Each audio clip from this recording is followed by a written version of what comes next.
What do you believe the Quran tells you now, given that at one stage you believed the Quran I think was the Quran instructing is you a to be an terrible extremist? book. I think the Quran was written by a man who believed he was a prophet, but he had an older wife who was 15 years older that pushed that idea onto him. He probably had epilepsy because he had a lot of seizures.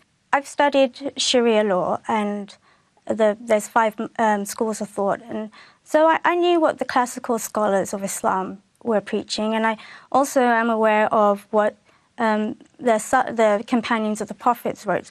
We would return to the beginning of history and see how Muhammad implemented a war and jihad and the jizya for non-Muslims. We were afraid to not believe in God, and there were ideas in the Sharia that we were not comfortable, or I wasn't comfortable in.